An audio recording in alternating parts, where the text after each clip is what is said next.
But this morning's top story begins with the tragedy that has left the entire country in shock. Three sisters, just 12, 14 and 16 years old, died after jumping from the 9th floor of their building in Ghaziabad. The police recovered an 8-page diary entry and an apology note. Investigators say the trigger was addiction to online game called Korean Lover.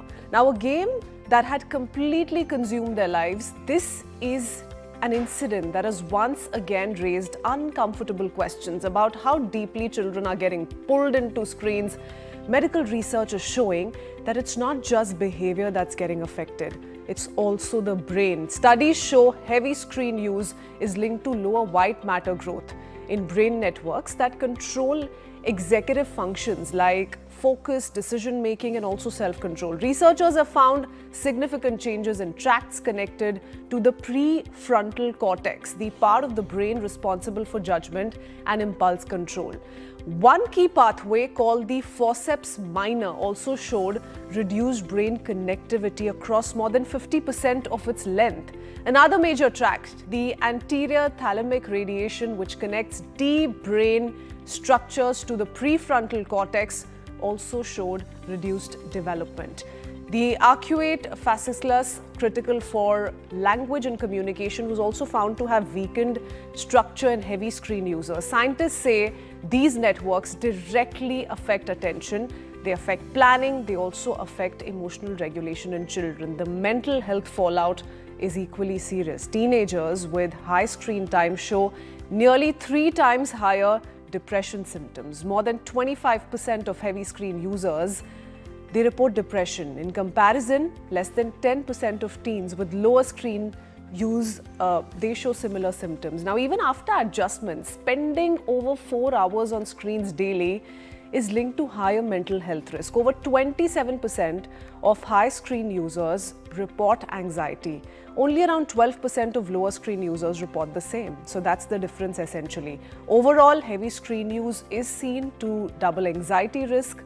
Let's also take a look at what parents across India are witnessing. According to Local Circle Survey 2025, 49% of parents say their children spend more than 3 hours online every single day. 22% say their children spend 6 hours or more daily on screens. Another 27% say between 3 to 6 hours every day. 70% of the parents say their children are addicted to OTT video platforms. 64% report addiction to social media. Another 64% point to online gaming. 61% say that children show impatience. 58% see aggression. 50% report hyperactivity. 47% say that children show signs of depression. Now, that's a big number in itself. So the survey shows addiction is highest when it comes to OTT video apps. Social media follows closely behind. Online gaming is at the same level of addiction. 28% of children are heavily engaged in other online activities as well. Only 21% of the parents say that children are not addicted. This is based on nearly 19,740 responses. That's the sample size of the survey across the country. So to understand this, what the screen exposure is doing to young minds, we're joined by Dr. Amit Sen, child and adolescent psychiatrist and also co-founder of Children First. Good morning, Dr. Sen. Lovely connecting with you again. Unfortunately, the entire country is still trying to wrap its head around what's happened in Ghaziabad. Who would have thought? We've heard of these stories and it's not a first. But screen addiction driving you to suicide. As a psychiatrist, where do you think the biggest problem here lies? I totally understand the concern about screens, gadgets and its addiction, and some of the statistics that you have showed us today further amplifies the concerns surrounding it. However, when we work with children, especially in this instance where various theories are coming out as to what could have led these 3 girls to take this extreme step, it appears that it's not just the screen, but many things that had gone wrong in their lives, their family dynamics, the kind of harsh parenting perhaps they received, the fact that they were not going to school, they did not have any meaningful relationship outside their perhaps own room, and that perhaps compelled them to seek other meaningful relationships and connections in the virtual world. And that is the key thing. I think that when we talk about screen addiction and this generation's inclination towards engaging with it in such a big way, the other question is, why do they need to do that? Why is it that they have to look at a screen to be able to get what otherwise life should be able to cater in terms of their emotional needs, social needs, in terms of their cognitive development? So, and when we just talk about the screen, my worry is that that's all that we'll think about then, and not actually consider all the other very complex dynamics and trajectories that lead up to these behaviors, and then eventually something like suicide. Must understand so it that culminates, a host of problems culminates into children then being forced to look outward, and unfortunately that's digital exposure, right? So the moment they're turning away from their families, they're not being able to connect in their inner world, they're not being able to socially network, that's the time they think this is the one thing that's going to help them sail through. And that seems to be a part of the problem that has come to the fore, Dr. Sen, in the Ghaziabad triple suicide as well. So for parents, a lot of early warning signs, Dr. Sen, are typically ignored. And you don't realize the problem at the beginning, right? So parents, for instance, just to distract their children momentarily, very early on, would hand them the phone. They'd say that, okay, if this is what helps them eating. Do you think early on the problem really begins? Oh, yeah. So you're absolutely right. You know that the gadgets are taken as an easy distraction for children, whereas engaging with children takes time, it takes commitment, it takes investment from the parent side and other people also, from school, from other stakeholders. And when the children do not get it from the outside world, from the real world, that's when they turn to the screen. And that is the key understanding, as you rightly said, that it's a culmination of a series of events and experiences that children have, which leads them to do this. Suicide doesn't happen overnight.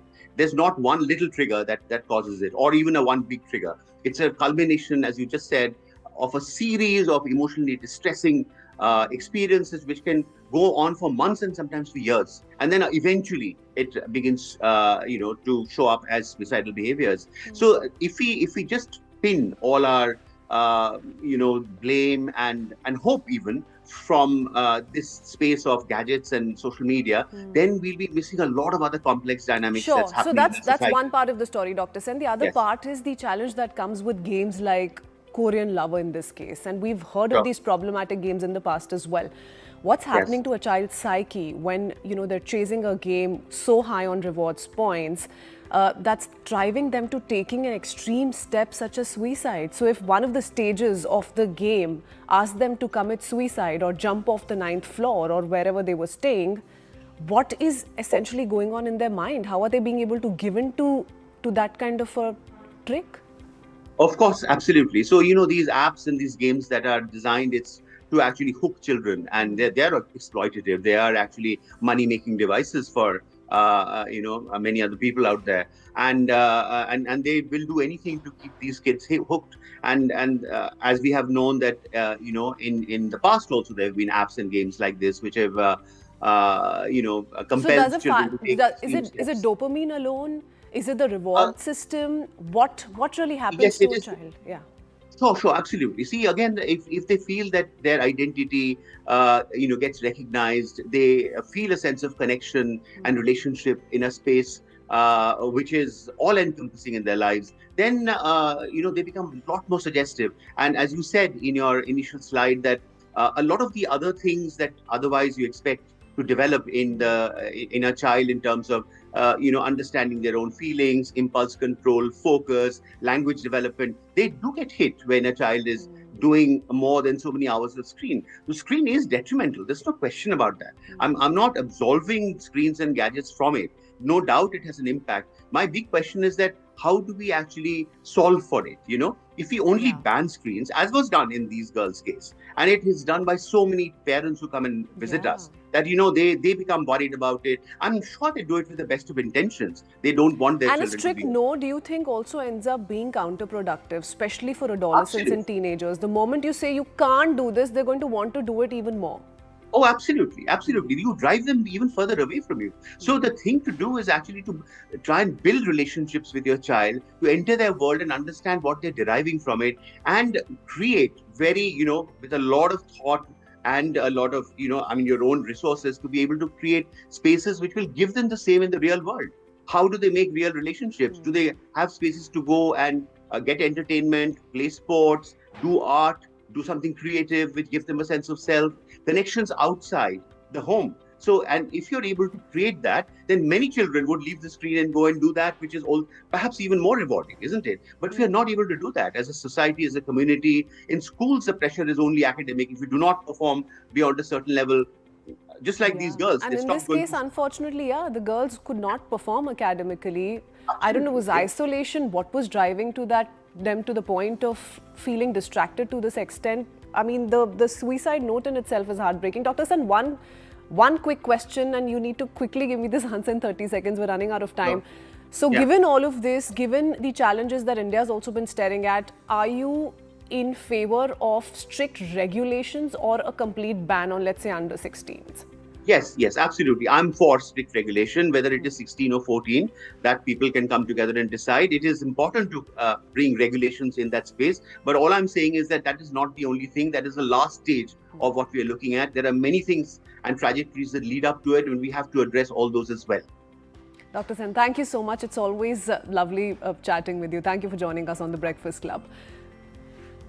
Well, what we're also seeing in India is part of a much bigger global shift. Governments across the world are now stepping in to limit children's access to social media. Australia's already moved to block social media access for children below 16. Platforms there are now legally responsible for verifying age. So if rules are breached, underage accounts can be disabled. Parents are not held liable for violations. The focus is clearly on child safety and mental well-being. Europe is also moving in the same direction in France.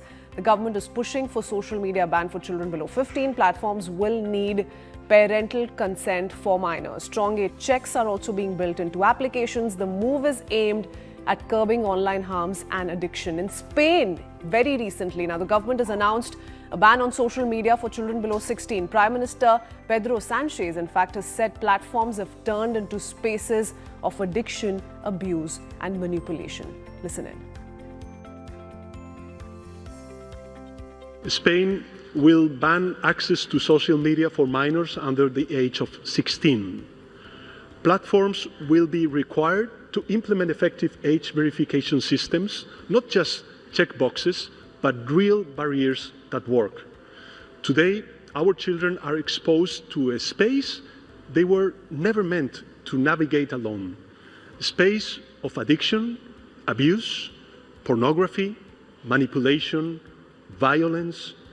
We will no longer accept that. My government will work with our public prosecutor to investigate and pursue the infringement committed by Grok, TikTok, and Instagram. And we will defend our digital sovereignty against of foreign coercion.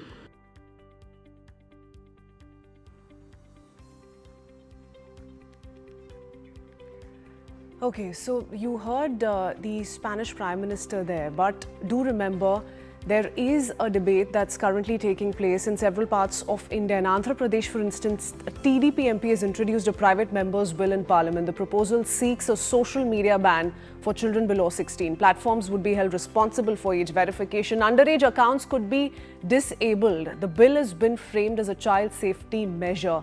Let's quickly go over to our guest this morning, the TDP leader, who has in fact made this first move. We're being joined by Lok Sabha MP Lavu Sri Krishna Devarayalu. Good morning, Mr. Krishna. Thank you for joining us on the Breakfast Club. What is the primary goal of the private members' bill that's been introduced by you just this week? Take us through the vision. Are you looking at protection from harmful content, digital well-being, privacy? What's really the foremost concern here?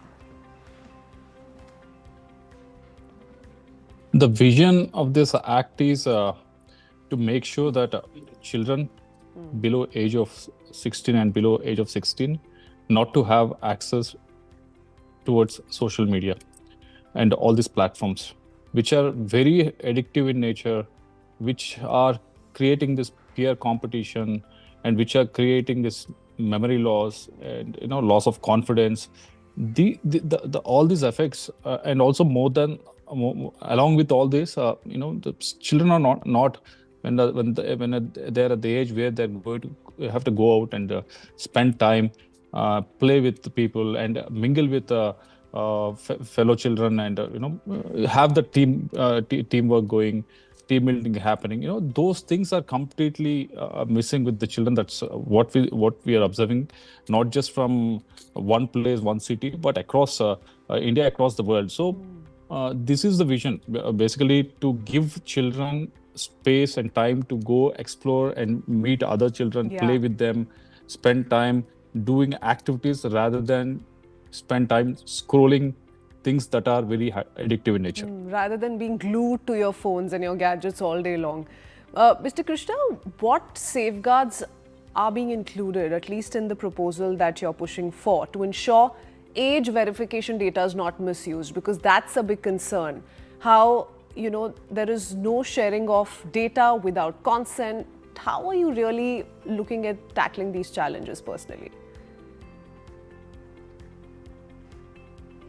That one, we need to have that regulatory oversight, which should ensure the accountability. Basically, if there's a data protection that needs to be very well defined, so that if there is some sort of a breach that happens, we gave a very thorough way forward how to avoid those breaches, and making sure that this data, because more than adult data, child data is much more sensitive, so we don't want that to be breached and shared across. So we want to make sure that the enough regulatory oversight is there, so that this breach won't happen.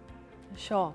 And how easy or difficult was it to convince all stakeholders, or as we speak, still convincing stakeholders or taking approvals, for instance? Is it easy to, let's say, replicate an Australia-like model in India and to begin with in Andhra Pradesh? Now, the main problem with these big data companies, I had the same similar sort of activity that I've taken up with Android and on the iPhone App Store platforms. But they have, I followed them, what they were doing in those cases. They throw their lawyers, they throw, we have seen how they have stalled everything that has been imposed by the Competition Control of India. When they impose fine, they just throw the lawyers and stall every process possible. So I think the most difficult thing is not drafting a law. I don't think it is about getting the law through, but I think the most difficult thing is making them implement it. Yeah, so the implementation is the most difficult part in this. Agreed. Mr. Krishna, how do you, or what do you then best hope to gain from making this a reality, and to begin with in Andhra Pradesh? What's your best hope? I'll give a very interesting anecdote. The other day, I was talking on the media about what Telugu party is going to push for in the parliament. And interestingly, my son was following it. And so after the whole talk was over, he came to me. He's like, "What are you doing?" I was like, "Yeah, I'm pushing. We are trying to push this law forward." He's like, "Don't do that. My fellow classmates will, will not be very kind to me because your dad's being so uncool about it." So I think that's how much it has impacted the children. So I can see that, a child of 12 years, 13 years coming to me and saying that, it's not cool though for you to go and ask for a ban on the social media. So if that is how much impact that these social media platforms are put in the place of the child's mind, I think we need to, as a country, need to actually sit down and seriously look at this. I want children to go enjoy their childhood outside, outdoors, play, spend time with their peers. Yeah. And that's the one wish that every parent like me will have in this country. And Mr. Krishna, it's worrying indeed if children are not as worried about their gadgets being snatched away or not getting access to social media, and instead worried about how others will judge them for their father, taking a step in this direction. But what about parents? Have parents welcomed this move? What kind of feedback have they given you or shared with you? A few of my friends actually messaged me saying you're doing something great, and this is something that is very much needed. Even the other day when Lokesh Garu was in Davos, when he announced that we are pushing forward for this, there are a lot of comments that have been flooded across social media saying this is very much needed. There are a lot of comments that have sent to us again on the social media and on the WhatsApp also saying that do this because I also run education institutions. Our family runs education institutions, schools, and everything. So most of the time, when someone is sending their child to study in boarding these days, it's not about for education. It's not about just for the good marks, good grades, and everything. The reason that they give is we can't control a child from having a mobile phone and being on the social media at home. So I want him to go to the boarding school. So that's a strong point you're making, Mr. Krishna, that parents are actually more concerned about how they're not being able to really gain any sort of control over their children on to what extent can they really access social media in their daily lives. Thank you so much for putting that conversation in perspective and telling us what your plans are in formalizing some sort of a ban or regulation, strict regulations, at least in Andhra Pradesh to begin with. But viewers, the concern over screen addiction is also reflected in official government thinking. And Andhra Pradesh, that move is one, but India's economic survey has also flagged digital addiction as a growing public health issue. It says young people are the most vulnerable to excessive screen use. The survey links overuse to anxiety, depression, poor sleep. It also warns that digital overuse is a threat to productivity, and it is called for preventive action. Speaking of which, the eco-survey backs age-based online controls, urges platforms to build safer default settings, recommends digital hygiene education in schools. Families encouraged to limit screen time. Stronger regulation is now under discussion. Some Indian states are already responding to these concerns. Let's talk about Goa after Andhra Pradesh. The state government is studying an Australia-style social media ban. There is focus on strong age verification systems. Officials say parents' complaints are driving this policy review. So let's bring in our guest this morning to take that conversation forward and how Goa is planning to really formalize this. Goa's IT Minister Rohan Khaunte joins us this morning. Lovely speaking to you again, Mr. Rohan. This time virtually. Last time we met during the TBC Goa special edition. Good morning to you. Let's start with the big shocker that's come in from Ghaziabad. In that suicide case, Minister Rohan, the children were not going to school, so academics was not a part of their lives anymore. They associated themselves as a few Korean characters and they were playing this game. Parents say they were not quite aware what this game was sort of trying to do. A lot of reactions coming in. But will gaming apps also see an inclusion in the ban that Goa is now looking at?